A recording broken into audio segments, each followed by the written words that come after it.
Assalamualaikum warahmatullahi wabarakatuh. Perkenalkan, nama saya Ika Lestari, kelas NR 3 dengan NIM 186205085. Prodi PK PAUD dari Universitas Pancasakti, Bekasi. Pada kali ini, saya akan memenuhi tugas UAS dengan mata kuliah pemasaran dan promosi dengan dosen pengampu Bapak Dr. Lamere Kaspar, MPD MM. Di sini saya akan memaparkan materi tentang menganalisis persaingan strategi kompetitif bagi pimpinan pasar. Menganalisis pesaing strategi kompetitif bagi pemimpin pasar. Analisis kompetitif adalah proses mengidentifikasi pesaing dan menganalisis strategi bisnis mereka untuk menentukan kekuatan dan kelemahan mereka relatif terhadap bisnis atau penawaran Anda. Strategi pemimpin pasar. Agar perusahaan tetap menjadi nomor satu, perusahaan harus melakukan 3 tindakan, yaitu yang pertama, memperluas pasar keseluruhan, yang kedua, mempertahankan pangsa pasar, yang ketiga, memperluas pangsa pasar.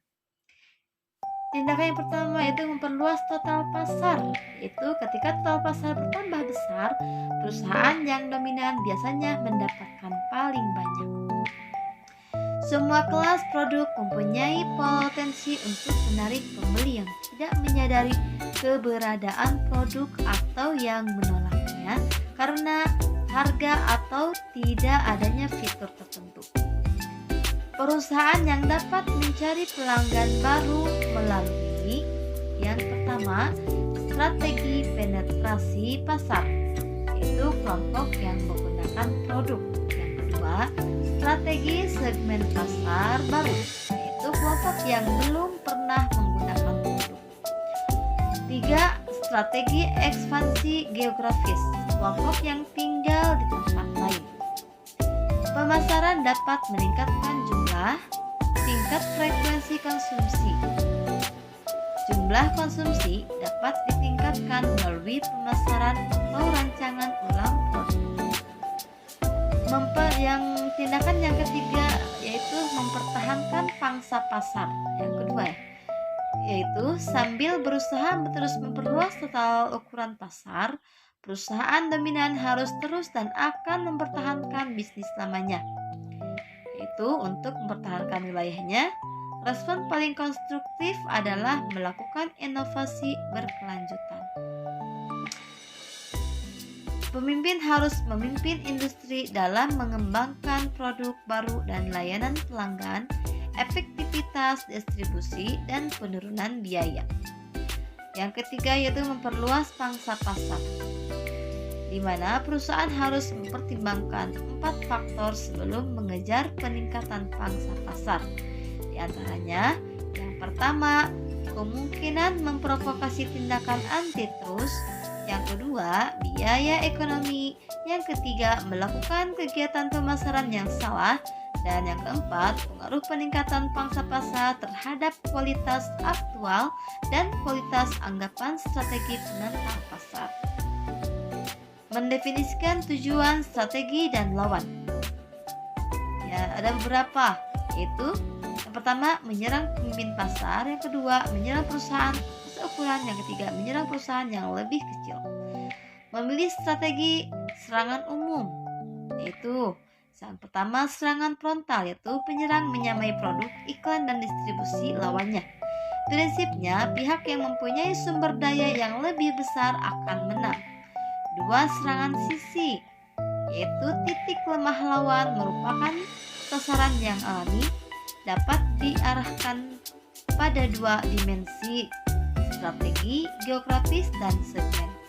Yang ketiga, serangan pengitaran, yaitu usaha untuk menangkap satu bagian wilayah lawan melalui serangan kilap.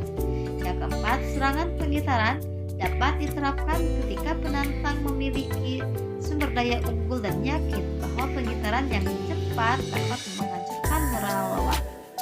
Yang kelima yaitu serangan melewati, yaitu serangan tidak langsung melewati seluruh lawan dan menyerang pasar lebih mudah untuk memperluas basis sumber daya perusahaan. Strategi ini menawarkan 3 pendekatan: melakukan diversifikasi terhadap produk-produk yang tidak berhubungan, yang kedua melakukan diversifikasi ke dalam pasar geografis baru, dan yang keempat lompat ke teknologi baru untuk mengganti produk lama. Serangan yang keenam yaitu perang gerilya, yaitu serangan kecil dan tindak teratur untuk mempermalukan dan merusak moral lawan dan pada akhirnya mendapatkan pijakan permanen. Memilih strategi serangan spesifik, yaitu strategi penantang pasar. Strategi pengikut pasar, yaitu diantaranya satu pemalsu, yaitu meniru produk dan kemasan pemimpin dan menjualnya di pasar gelap atau melalui penyalur yang tidak memiliki reputasi.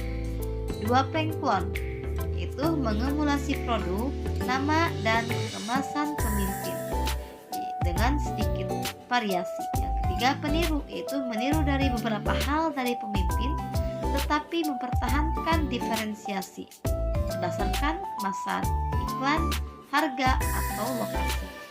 Yang keempat, pengadopsi atau mengambil produk pemimpin dan mengadaptasinya atau memperbaikinya.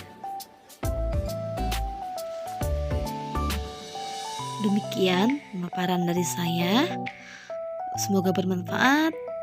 Wassalamualaikum warahmatullahi wabarakatuh.